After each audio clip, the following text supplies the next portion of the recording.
Hey guys, welcome back to Clownfish TV. This is Kneon. I am here with Geeky Sparkles. Hello. And according to the Telegraph, Pedro Pascal needs to shut up. Disney needs to make him shut up. He would do so much better if he only would shut up.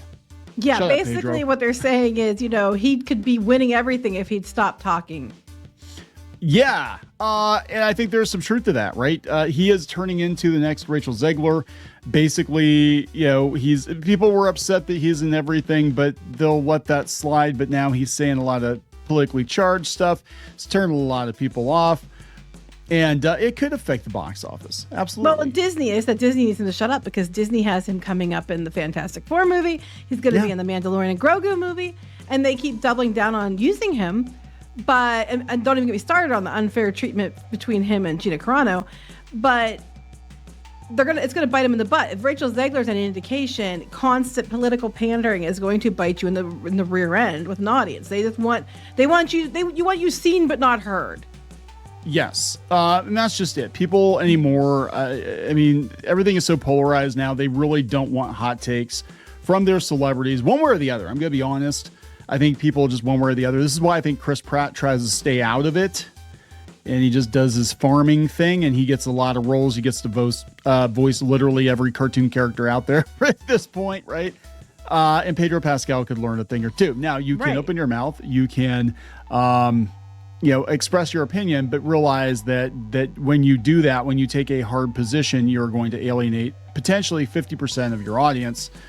So, I don't know if Disney's going to be okay with that. We'll see how the box office goes.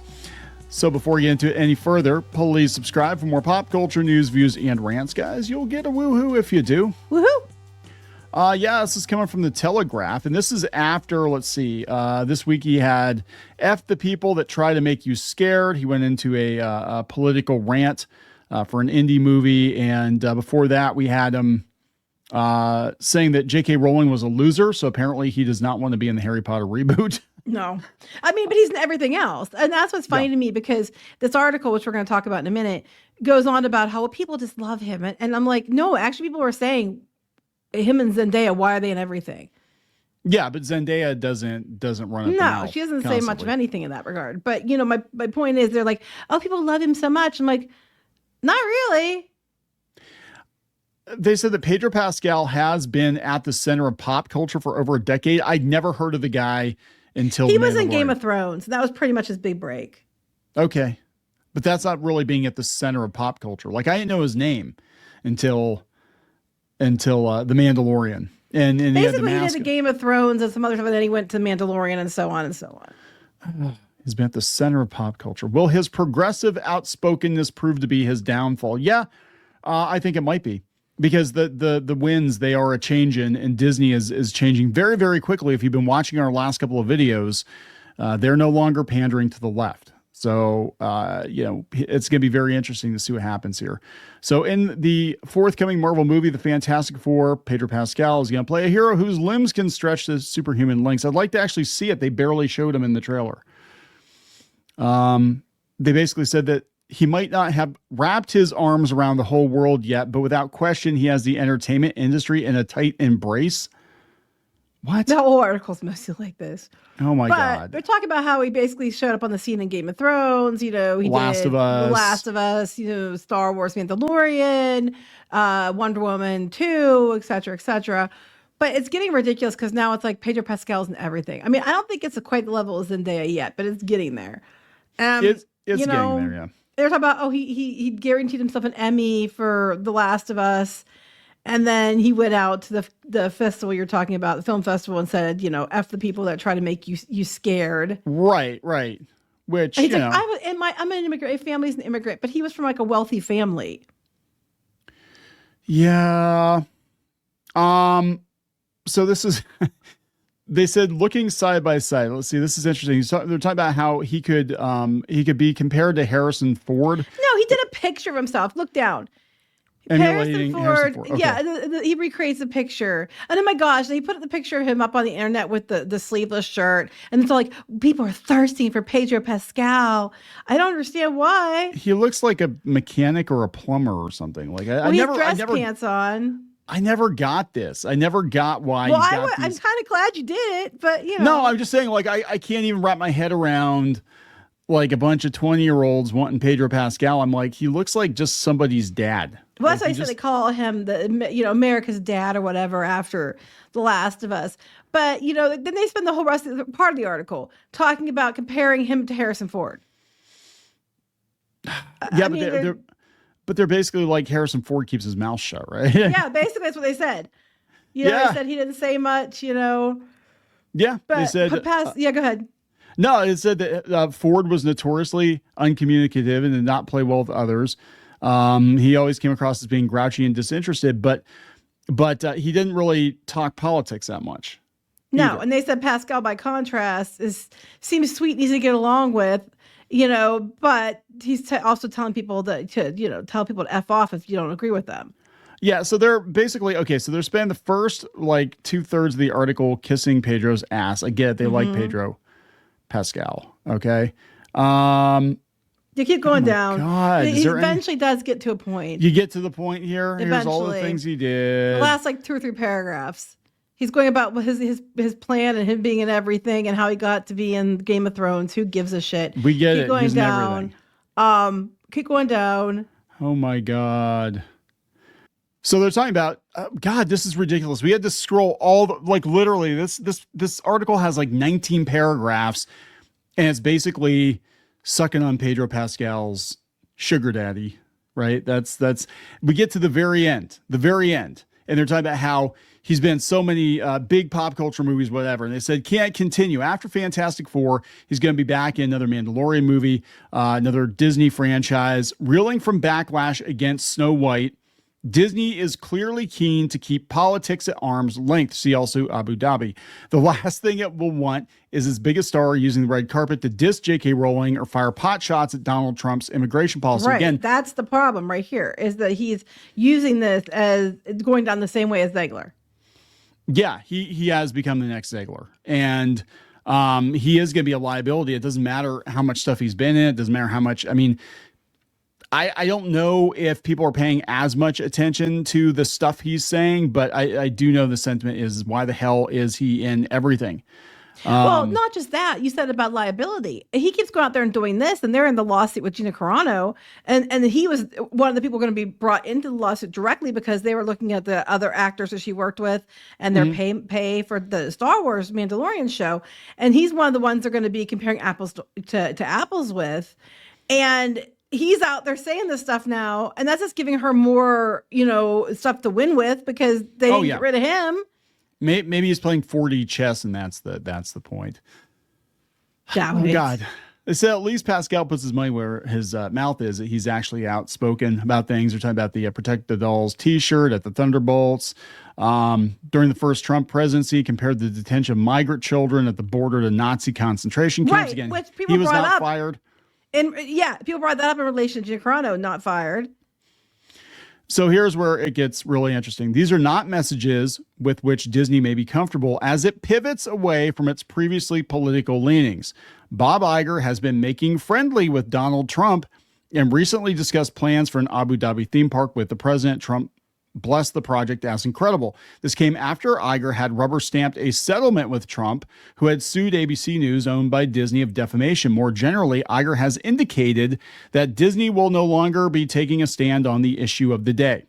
That is very evident, I think, in recent months. I mean, especially, we did a video talking about the Pride March. They're not doing as much Pride March. They canned some episodes of kids shows that were dealing with trans issues. They cut scenes out of Inside Out 2 that could lead you to believe that Riley was LGBTQ. I mean, they're trying to go where the money is, right? And here comes Pedro Pascal, who basically is handed everything on a silver platter, and he's just going to run at the mouth. Well, that's just it. It's like as he tries to go more and more to center, he's trying to go further left. Yeah. Yeah. I mean, really, at the end of the day, it's going to be the box office. And I don't know. I don't know if people, I mean, do they still pay as much attention to the drama around? I honestly don't know. I think if Fantastic Four and Mando flop, it's going to be because audiences weren't that interested in them. So this is Bob Iger saying this. So the stories you tell have to really reflect the audience that you're trying to reach, but that audience, because they're so diverse, can be turned off by certain things. We just have to be more sensitive to the interests of a broad audience. It's not easy. And this is after, they got rid of the trans character from Win or Lose. Will it be any easier with a vocal supporter of trans rights set to become the face of the Marvel Universe, owned, of course, by Disney? In his 10 years of stardom, Pedro Pascal has lived a charmed existence. But as he graduates from internet fame to the real-world variety, is there a danger that this high flyer might come crashing to Earth? Yes, there is. Yes. For one. But two, in the other part of the article, you don't have to pull it up. It's fine. It's buried in there somewhere. That's what they were talking about. It's like, even though he says these things, hardly anybody is tired of him. And I'm like, no, everywhere you go, people are like, oh my God, Pedro Pascal again. They're not, he isn't as, Teflon as this author thinks he is. I can tell you for a fact, people are like, it's a running joke that's either Zendaya or Pedro Pascal in everything. And you can be the it guy one day and then be nothing the next day. I'm kind of looking at Brad Pitt. Like Brad Pitt was in everything, and now Brad Pitt does a movie, and most of them don't wind up doing that great at the box office, even if they're okay. Bullet Train was pretty good. But like he's not quite the draw he used to be. Everybody knows Brad Pitt, but also I don't think Brad Pitt's nearly as political as Pascal. A lot of these older actors, I mean, not old necessarily age, but been around for a while, they were a part of a different group that were taught to keep their mouth shut. It's the newer ones that are coming in the last 10, 15 years, like Pedro Pascal. He didn't get a break until like 10 years ago or whatever, that are more about running their mouth because either they didn't get the training or they came into a different time when people were allowing things that they won't allow now, which I think is more the second. Well, it's probably both, combination of both. And they don't know enough to keep their dang mouth shut. They think that they are the most important thing in the universe and that it's their podium. And where you get away with it 5 years ago, you can't get away with it now. What's weird about this is his age, right? Because he's older than I am. Pedro Pascal knows better. Like, you know what I'm saying? Like he's older. Disney's probably thinking to themselves like, well, this guy's middle-aged. He's going to know to keep his mouth shut. But he's behaving like a 25-year-old. He's behaving like Zegler, who's like, has a youth excuse, Right. He doesn't have that excuse. I mean, you see him prancing around, whatever the hell he's wearing. He's acting like some 23-year-old TikTok star. And it's, I don't know.